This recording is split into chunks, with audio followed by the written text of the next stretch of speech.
ചെറിയ പ്രായത്തിലെ ആഗ്രഹങ്ങളെല്ലാം മുട്ടിട്ട് തുടങ്ങിയ പ്രായത്തിലെ ക്യാൻസർ വരിക ഇത് പറയുന്നത് വളരെയധികം ദുഃഖമായ ഒരു കാര്യമാണ്.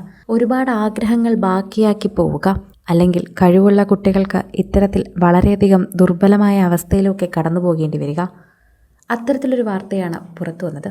എന്നാൽ അതിജീവനം എന്ന് തൻ്റെ ജീവിതത്തിൽ എഴുതി ചേർത്തൊരു മനുഷ്യനും അവസാനമായി കടന്നു പോകേണ്ടി വന്നത് അത്രയേറെ വിഷമത്തിലായിരുന്നു.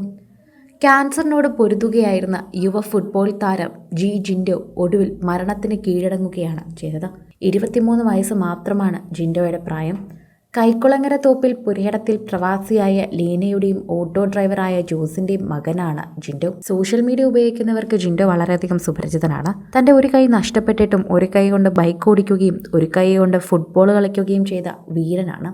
ഓട്ടോ ഡ്രൈവറായ ജോസിന്റെ മകൻ തങ്കശ്ശേരിയിൽ വാടകയ്ക്ക് താമസിക്കുകയായിരുന്നു. പണ്ടൊക്കെ ആ ഏരിയയിൽ എന്ത് ഫുട്ബോൾ കളി നടന്നാലും ജിൻഡോ ഉണ്ടെന്ന് പറഞ്ഞാൽ അപ്പുറത്തെ ടീമുകാരെല്ലാം ഒന്ന് ഭയക്കുമായിരുന്നു. അങ്ങനെ അവൻ്റെ ജീവിതം മുന്നോട്ട് കൊണ്ടുപോകുമ്പോഴായിരുന്നു വിദേശത്തേക്ക് ജോലി പോയതും അവിടെ വെച്ച് പരിക്കേൽക്കുകയും നാട്ടിലേക്ക് എത്തുകയും ചെയ്തത്. പിന്നീട് കുറച്ചു കാലം കഴിഞ്ഞപ്പോഴാണ് കയ്യിൽ ക്യാൻസർ ആണെന്ന് തിരിച്ചറിഞ്ഞത്. അങ്ങനെ ഇടത് കൈ വെട്ടിമാറ്റേണ്ടി വന്നു. അതിനുശേഷം കിടപ്പായി മാറിയെങ്കിലും അവിടെ നിന്ന് തളരാതെ ആവേശത്തോടെ പൊരുതി നേടുകയായിരുന്നു ശരിക്കും പറഞ്ഞാൽ അദ്ദേഹം ചെയ്തത്. 1 വർഷത്തിലേറെയായി അർബുദം ബാധിച്ച് ചികിത്സയിലായിരുന്നു. മുന്നേറ്റ നിര താരമായിരുന്നു ജിൻഡോ.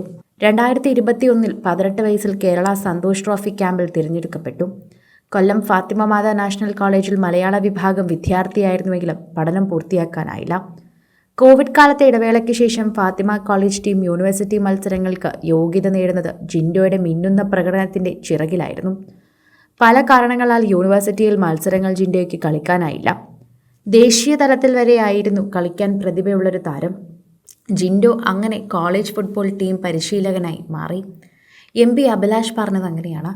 പിന്നീട് വിദേശത്ത് പോയെങ്കിലും അവിടെ വെച്ച് പരിക്കേറ്റ് തിരികെ എത്തി. കഴിഞ്ഞ വർഷമാണ് ക്യാൻസർ കണ്ടെത്തിയത്. തുടർന്ന് അടയാർ ക്യാൻസർ സെൻറ്ററിൽ നടത്തിയ ശസ്ത്രക്രിയയിൽ ഇടതുകൈ മുറിച്ചു മാറ്റേണ്ടി വന്നു. പിന്നീട് ജീവിതത്തിലേക്ക് തിരിച്ചു വരാനുള്ള ശ്രമമായിരുന്നു. ഇതിനിടെ കൂട്ടുകാർക്കൊപ്പം കാൽപന്ത് മൈതാനങ്ങളിലേക്കും ജിൻഡോ തിരികെ എത്തി. എന്നാൽ പ്രകടമായ അസ്വസ്ഥതകളിൽ സംശയം തോന്നി. അങ്ങനെ നടത്തിയ തുടർ പരിശോധനയിൽ ക്യാൻസർ ശ്വാസകോശത്തിൽ ഉൾപ്പെടെ തന്നെ വ്യാപിച്ചതായി കണ്ടെത്തി. തുടർന്ന് വീട്ടിൽ കിടപ്പിലായിരുന്നു. തിങ്കളാഴ്ച രോഗം കലാശിച്ചതോടെ തന്നെ ജില്ലാ ആശുപത്രിയിൽ എത്തിച്ചെങ്കിലും മരിച്ചു. ജെനിയാണ് സഹോദരി. ജെനിയെക്കുറിച്ചും എല്ലാവർക്കും നന്നത് മാത്രമാണ് പറയാനുള്ളത്. ജിൻഡോയും അങ്ങനെ തന്നെ. 2 നല്ല മിടുക്കരായ കുട്ടികൾ. അവരെപ്പറ്റി മറ്റെന്താണ് പറയുക? സോഷ്യൽ മീഡിയയിൽ തന്നെ എല്ലാവരും അത് ഏറ്റെടുക്കുന്നുമുണ്ട്. ആരാധകരെല്ലാവരും കൃത്യമായി പറയുന്നുമുണ്ട്. പ്രേക്ഷകർക്ക് ഓരോ തവണയും മനസ്സിലാകുന്നതും ഇതുതന്നെയാണ്.